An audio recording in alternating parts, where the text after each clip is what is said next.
नमो अरिहन्ताणं नमो सिद्धाणं नमो आयर्याणं नमो उवज्झायाणं नमो लोये सव्वसाहूणम् कायोत्सर्गाय तांगो जयति जिनपतिर्नाभिसूनुर्महात्मा मध्याह्ने यस्य भास्वा नुपरि परिगतो राजते स्मोग्रमूर्तिः चक्रं कर्मेन्धनाना मतिबहुदहतो दूरमौदास्यवात स्फुर्जत्सध्यानवन्ये रिवरुचिरतरः प्रोद्गतो विस्फुलिङ्गः। बोलिए पंच परमेष्टि भगवान की जय। देवादिदेव आदिम तीर्थंकर श्री ऋषभ देव भगवान की जय। परम पूज्य आचार्य श्री पद्मनंदी जी महाराज की जय। परम पूज्य आचार्य श्री विद्यासागर जी महाराज की जय। द्वादशांग जिनवाणी माता की जय। धर्मोपदेश नामक ये अधिकार है और स्वाध्याय का क्रम जो चल रहा है, स्वाध्याय के भी 5 भेद कहे गए हैं। वाचना, पृच्छना, अनुप्रेक्षा, आमनाय और धर्मोपदेश। 5वां जो स्वाध्याय का भेद है उसका नाम धर्मोपदेश है। यद्यपि धर्मोपदेश आचार्य महाराज दिया करते हैं, है ना। हम लोग तो एक तरह से वाचना कर रहे हैं और यदि आप लोग पूछते हैं तो उसका नाम पृच्छना हो जाता है, ठीक है ना। बाकी वाचना, पृच्छना, अनुप्रेक्षा मतलब उसको बारी बारी से चिंतन करना, और चौथा जो वेद आमनाय माने उसका पाठ करना, और 5वां भेद हो जाता है धर्मोपदेश, जो कि आचार्य महाराज हमको प्रवचन इत्यादि के माध्यम से देते हैं। फिलहाल हम वाचना ही एक तरह से कर रहे हैं और ये हमारे अनुप्रेक्षा का विषय बने, चिंतन का विषय बने, ऐसी सद्भावनाओं से आइए आरंभ करते हैं। पद्य क्रमांक 178। उच्चारण जो भी करना चाहते हैं वो अनम्यूट। मैं कर लेती हूँ भैया जी, कोशिश करती हूँ। जी जी। मंदाक्रांता छंद 3 बार में पंक्ति पढ़ी जाती है। त्यक्त्वा दूरम त्यक्त्वा दूरं विधुरपयसो विधुरपयसो दुर्गतिक्लिष्टकृच्छ्रान् दुर्गतिक्लिष्टकृच्छ्रान् लब्ध्वानन्दम् लब्ध्वानन्दं सुचिरममर सुचिरममर श्रीसरस्यां रमन्ते। शीर्षरस्यां रमन्ते एते तस्या एते तस्या नृपपदसर नृपपदसरा स्यक्षयं धर्मपक्षा सक्षयं धर्मपक्षा यान्त्येतस्मा यान्ते तस्मा दपि शिवपदम् दपि शिवपदं मानसं भव्यहंसः। मानसं भव्यहंसा। बहुत अच्छा। पुनः पढ़ता हूँ मैं। त्यक्त्वा दूरं विधुरपयसो दुर्गते क्लिष्टकृच्छ्रान् लब्ध्वानन्दं सुचिरममर श्रीसरस्यां रमन्ते।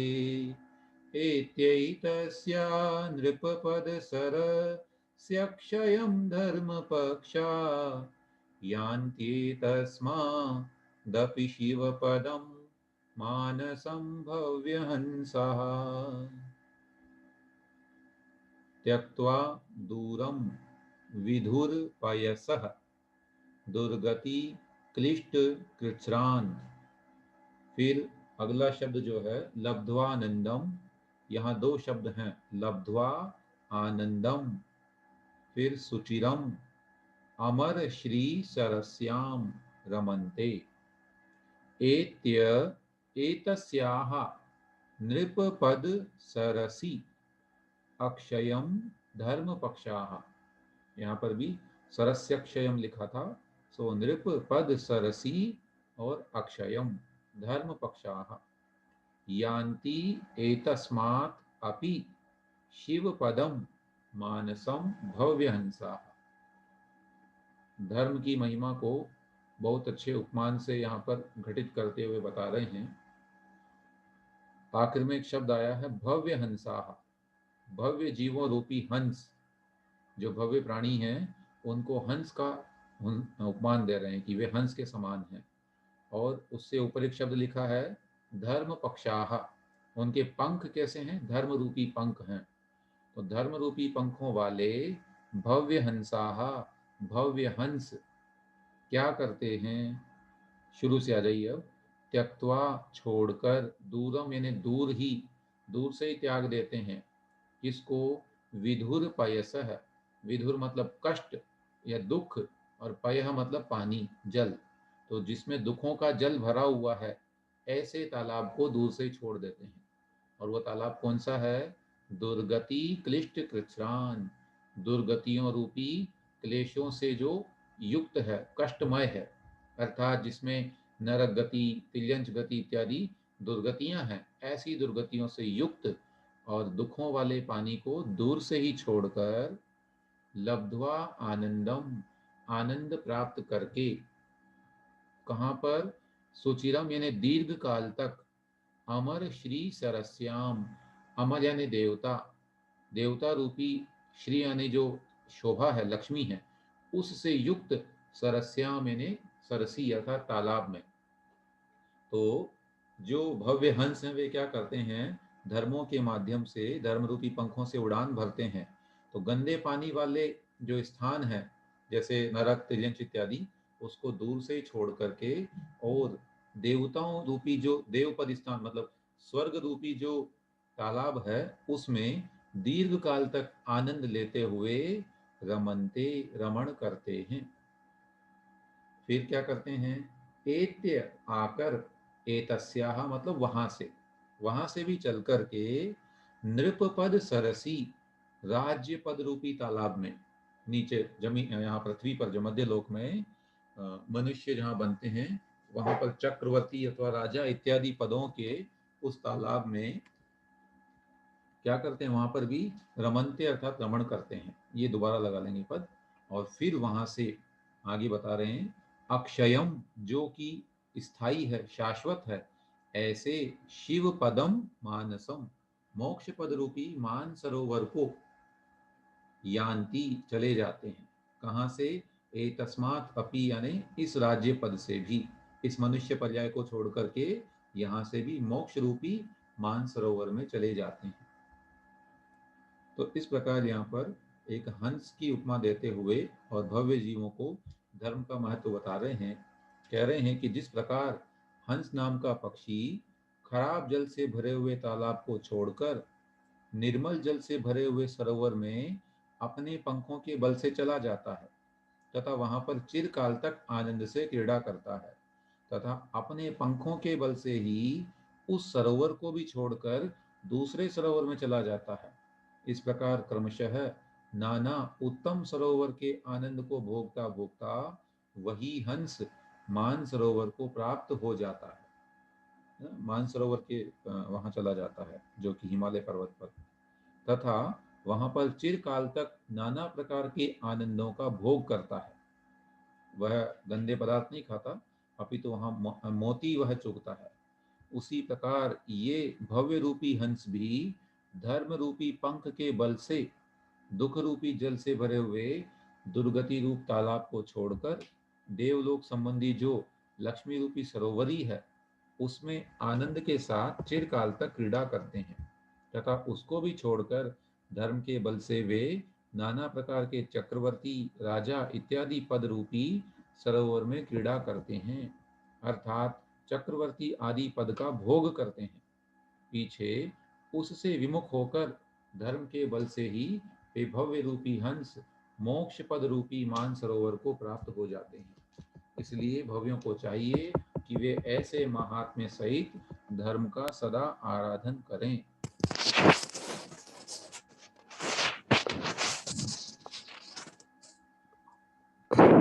नविता जी कुछ कह रहे हैं? जय जिनेन्द्र भैया जी, इसमें कहाँ से लिया है जल युक्त जलाशय? जल युक्त जलाशय कौन सी पंक्ति में आप पूछ रहे हैं? मतलब कौन से वाले हाँ, कहाँ, कौन से शब्द से? ये आया ना, विधुर पयसः। पयस मतलब होता है पानी, पयः पयसी पयांसी ऐसे शब्द बनता है। तो पर पय का हमारी पुस्तक में मतलब जल से भरा हुआ जलाशय नहीं लिखा है, जलहीन जलाशय लिखा है, दोनों ही अर्थ में भी और विशेष अर्थ में भी। हाँ, समझें इसको। ऊपर जो शब्द आया है दुर्गति क्लिष्ट कृच्छ्रान, तो यहाँ जो कृच्छ्र शब्द आया है ना, कृच्छ्र का मतलब होता है भैया जी एक सेकेंड, नमिता जी आपका जो माइक है ना उसको अपने नाक से जरा सा दूर रखिए। नहीं, या तो ये ठीक। नाक से नहीं होगा, हो सकता है ये जो है ना मूवमेंट करता हो, जैसे हिलता है अगर ये तार, उससे उसकी भी ना हिल रहा आपकी है, हाँ। हाँ उससे उसकी भी आवाज आती है बहुत। हाँ हाँ, उससे भी सॉरी, आवाज आ जाती है। आप हाँ सॉरी बीच में रोका। हाँ हाँ, कोई बात नहीं। जी, यहाँ कृच्छ्रान शब्द जो है उसका मतलब होता है सिकुड़े हुए, कमजोर जो है। तो दुर्गति रूपी क्लेष्टों से जो सूखे हुए हैं ऐसे, अर्थात कम पानी वाले हैं ऐसे, विधुर पयस है मतलब दुख रूपी जल वालों, जल जो है उसको। तो पयस मतलब हो गया जल, और कम जल का मतलब कहाँ से लगाएंगे? कृच्छ्रान मतलब कम जल वाले। ठीक भैया जी। जी, तो वहाँ पर जो है ये कृच्छ्र शब्द का व्यर्थ हम हिंदी अर्थ में भी नहीं लिख पाए, वो ठीक बता दिया आपने।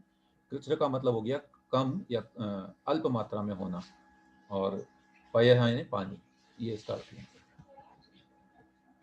चलिए ठीक है। इस प्रकार यहाँ पर जो है उपमान देते हुए बताया कि जैसे हंस जो होता है वो, बाकी सामान्य जो पक्षी होते हैं वे भले ही दुर्गति में या गंदे पानी में रह जाएं, लेकिन हंस कभी गंदे पानी में नहीं रहता। उसी प्रकार भव्य आत्मा जो है, भव्य जीव, वह दुर्गतियों की ओर जाना पसंद नहीं करते, अपितु धर्म का आचरण करके सदगतियों में ही जाते हैं। चलिए आगे बढ़ते हैं।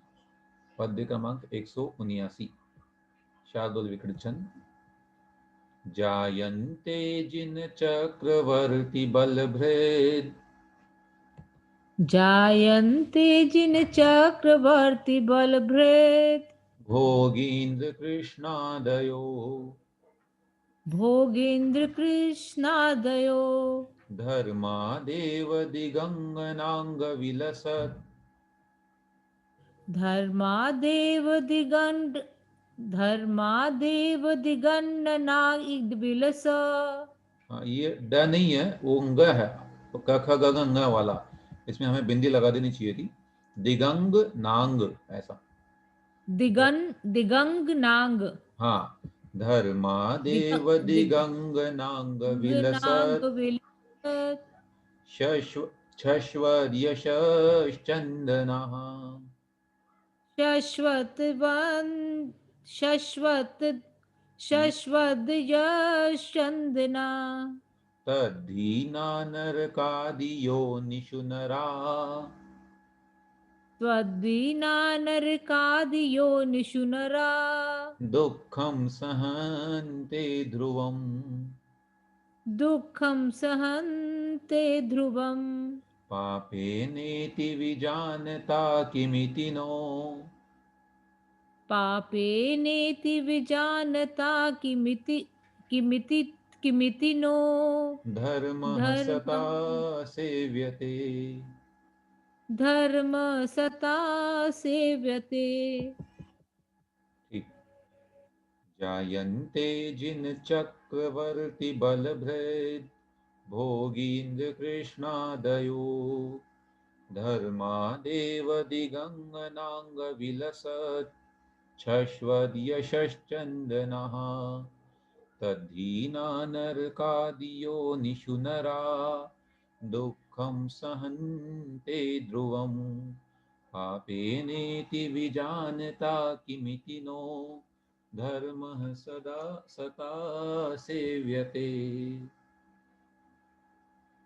जायन्ते जिन चक्रवर्ती बलभृत भोगीन्द्र कृष्ण आदयः धर्मात् एव दिक् अंगना अंग विलसत् शश्वत यशः चंदनाः तत्हीनाः नरक आदि योनिषु नराः दुःखं सहन्ते ध्रुवम् पापेन इति विजानता किम इति नः धर्मः सता सेव्यते। ये हमने आपके समक्ष जो अभी संधि विच्छेद किया, इसे पढ़ने के उपरांत अभी अचानक से गुरु जी की स्मरण हो आया। आदरणीय बेनड़ा साहब जी जब उनके समक्ष स्वाध्याय करते थे तो वो हमसे संस्कृत इस तरह से पढ़वाते थे कि संस्कृत वाला उच्चारण जो है पोर्शन आप पढ़िए, फिर उसका हिंदी पढ़ेंगे। तो कई बार संस्कृत को पढ़ने समय से ही जो है ऐसे संधि विच्छेद करके पढ़ने से ही बड़े प्रसन्न होते थे। वो कहते थे कि आप ये जिस तरह से पढ़ते हैं तो ऐसे लगता है हम संस्कृत नहीं पढ़ रहे हैं, हिंदी ही पढ़ रहे हैं, पूरा समझ में वैसे ही आ जाता है कई बार। ये संधि विच्छेद का अपना एक महात्म्य है। अगर इस तरह से पढ़ना आ जाए तो डेफिनेटली हमको हिंदी तक जाने की आवश्यकता नहीं पड़ती। देखें अब इसका एक एक शब्द का अर्थ। जायन्ते बनते हैं, उत्पन्न होते हैं। कौन?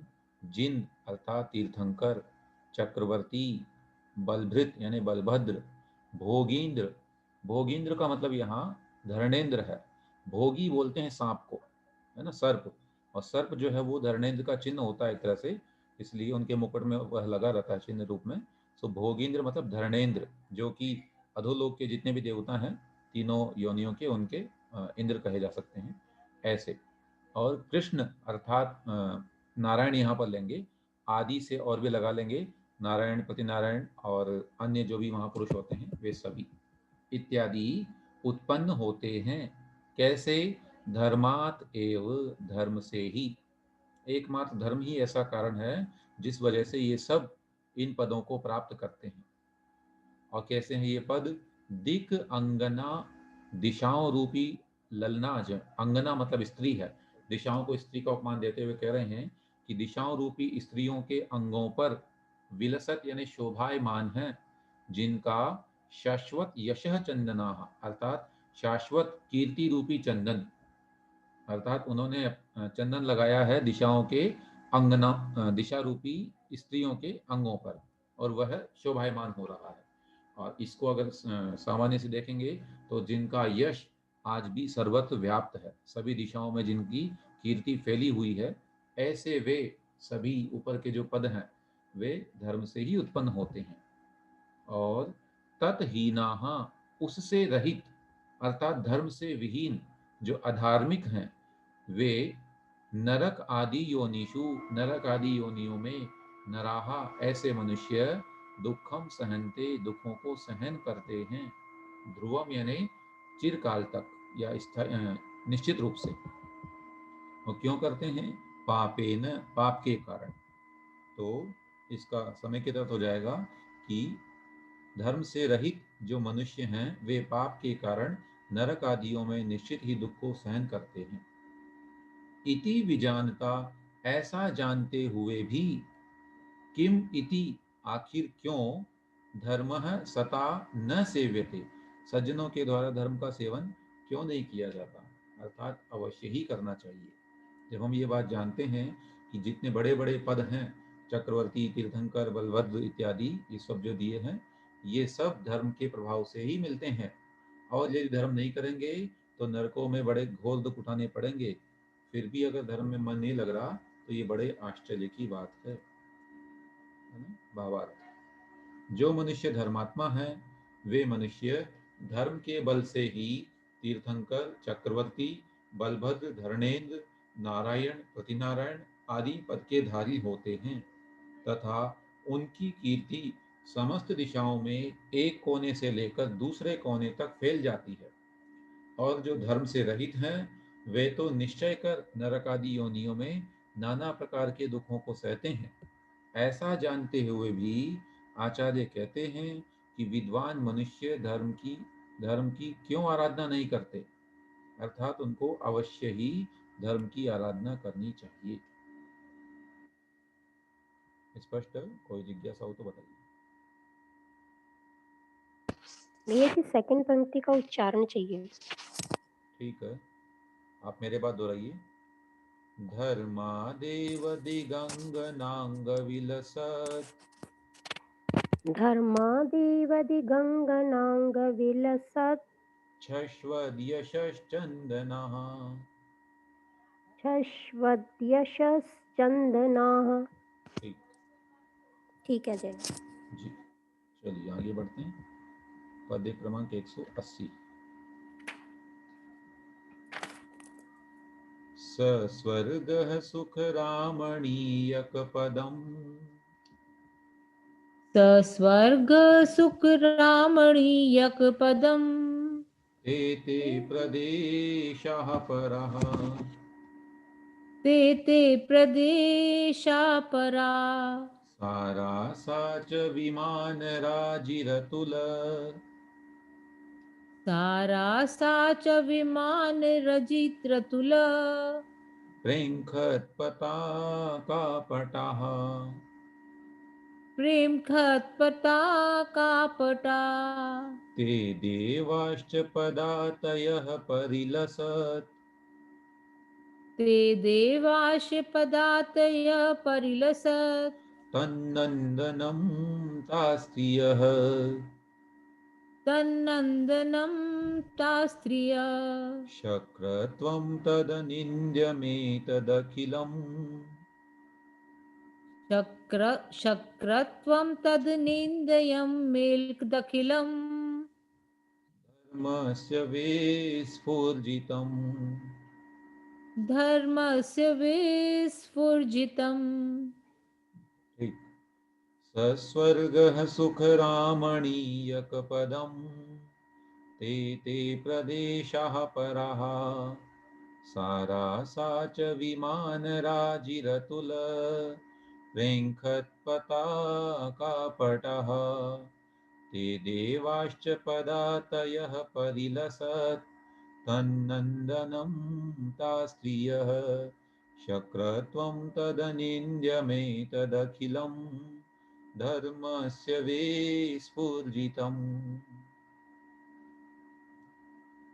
सः स्वर्गः सुख रामणीयक पदम, ते ते प्रदेशाः पराः।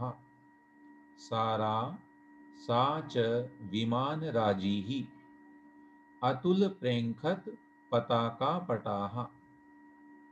ते देवाः च पदातयः परिलसत्, तत् नन्दनं ताः स्त्रियः। शक्रत्वं तत् अनिन्द्यम्, एतत् अखिलं धर्मस्य विस्फुरितम्। सह स्वर्गः वह स्वर्ग कैसा है? सुख रामणीयक पदम, जो सुख और रमणीयता का स्थान है, जहाँ पर सुख ही सुख है और रमणीयता ही रमणीयता है। सारे लोग जिसको सुनकर के ही ललचाते हैं कि काश हमें ऐसा पद मिल जाए, ऐसा वह स्वर्ग। और ते ते प्रदेशाः पराः, वे प्रदेश जो कैसे हैं? पराः माने उत्कृष्ट, उन्नत स्थान है ना, जहाँ पर देवता रहते हैं। और सारा सा च विमान राजी ही, च यानी और, सा यानी वह, विमान राजी ही विमानों की पंक्तियां, वो कैसी है? साराहा मतलब उत्कृष्ट है, शोभायमान है, बड़ी अच्छी लगती है। हमारे यहाँ के मकान तो कहीं ऊंचे कहीं नीचे, कहीं छोटे कहीं बड़े, अलग अलग होंगे, लेकिन वहाँ की पंक्तियां बड़ी सुंदर हैं। अतुल प्रेंखत पताका पटाहा, और कैसी है वह? अतुल यानी अनुपम, बड़ी सुंदर, प्रेंखत यानी फहरा रहे हैं जहाँ पर, पताका पटाहा है ना, ध्वजाओं के झंडे, कपड़े जो हैं, पट मतलब होते हैं कपड़े, तो जहाँ पर बड़ी ही अनुपम ध्वजाएं लहरा रही हैं, सो लहराती हुई वे अनुपम ध्वजाएं। ते देवाहा च, च यानी और, ते देवाहा वे देव, जो क्या काम करते हैं? पदातयः, पदाती का काम करते हैं। पदाती मतलब पैदल चलने वाले सैनिक। सो वहां पर देवता ही पैदल चलने वाले सैनिक बनते हैं। जब इंद्र का साम्राज्य दिखाई देता है तो वहां जो सैनिक होंगे या पैदल चलने वाले होंगे, वे भी देव ही बनेंगे, हाथी घोड़े भी देव बनते हैं। सो इतना उत्कृष्ट वैभव। और परिलसत यानी शोभायमान है जो, तत् नंदनम, वह नंदन वन, इंद्र के वन को बोलते हैं नंदन वन। सो वह बड़ा सुंदर वन है। और ये कहाँ होता है वैसे? नंदन वन जो है सुमेरु पर्वत के उसमें जो है बैस में, वहां पर ही नंदन वन पाया जाता है। ताहा स्त्रिय है, और वे स्त्रियां माने अप्सराएं। तो ये सब जो वैभव है, और कौन सा वैभव? शक्रत्वम तत् अनिंद्यम, वह सर्वश्रेष्ठ एक छत्र जो शक्रपना है, माने जो इंद्रपना है, एक छत्र जो राज्य है उसका पूरे स्वर्गलोक पर, वह एतत् अखिलम, ये सब जो ऊपर की तीनों चारों पंक्ति में बताया, यह सब धर्मस्य विस्फुजितम, धर्म का ही प्रभाव है, धर्म से ही उत्पन्न होता है। जो मनुष्य धर्म करते हैं वे ही इतने वैभव को पाते हैं। इसका मतलब धर्म अवश्य करना चाहिए, तभी जीव सुख पाएगा, उससे भी ऊंचा सुख पाएगा। ये तो खैर एक है ही, लेकिन ये जो है इसका भी कारण कौन है? संसार का जो बड़ा सुख है उसका भी कारण कौन है? एकमात्र धर्म। धर्म के अभाव में सब बेकार है। भावार्थ, सुख तथा सुंदरता का अद्वितीय स्थान तो वह स्वर्ग तथा वे महामनोहर स्वर्गों के प्रदेश जिनके ऊपर अनुपम पताका उड़ गई हैं, ऐसे विमानों की पंक्ति और प्यादे स्वरूप वे देवता तथा मनोहर नंदन वन और मनोहर देवांगना तथा वह अत्यंत निर्मल इंद्रपना इत्यादि समस्त विभूति धर्म के ही महात्म्य से मिलती है। इसीलिए ऐसे पवित्र धर्म का आराधन भव्य जीवों को अवश्य करना चाहिए। है ना? धर्म का स्वरूप बता दिया हमको पहले कि इस तरह का धर्म होता है, और उसकी महिमा घोषित करते हुए अनेक प्रकार के उसके जो फल हैं, धर्म का फल क्या है, ये यहाँ पर आचार्य महाराज हमें बता रहे हैं। चलिए, कोई जिज्ञासा हो तो बताइए। भैया जी जय जिनेन्द्र, हाँ जी। ये सब धर्म के प्रभाव से मिलता है, पर ये भी तो शाश्वत नहीं है। अपने को शाश्वत धर्म सुख की प्राप्ति करनी है, तब भी अपने को धर्म करना है। फिर दोनों धर्म में क्या फर्क है? एक निश्रेयस कहलाता है, और एक जो है वह दूसरा हमें ध्यान नहीं आ रहा एकदम से। मतलब दो प्रकार के सुख कहे गए हैं, एक सांसारिक सुख और एक पारलौकिक, अर्थात इस लोक से परे जो है वह जो है मोक्ष का सुख कहलाता है। तो संसार में भी रहते हुए हम दुखों को क्यों पाएं? इष्टोपदेश आपने पढ़ा है, निश्चित रूप से तीसरा काव्य जो है आपको ध्यान होगा, वरम व्रतई ही पदम देवम। भाई जब तक मोक्ष पद की ओर नहीं जा पा रहे हैं तब तक तो यही सब अपनाना जरूरी है। दुख पाने से क्या फायदा है ना? ये ध्यान रखते हुए हमको सोचना चाहिए।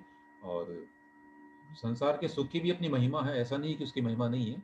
और अनेक भव्य जी सभी तो मोक्ष की ओर प्रभावित नहीं होते हैं, तो ये भी एक अच्छा कारण है कि धर्म इसके माध्यम से लोग करें, और यदि करते हैं तो उसमें कोई बुराई नहीं है।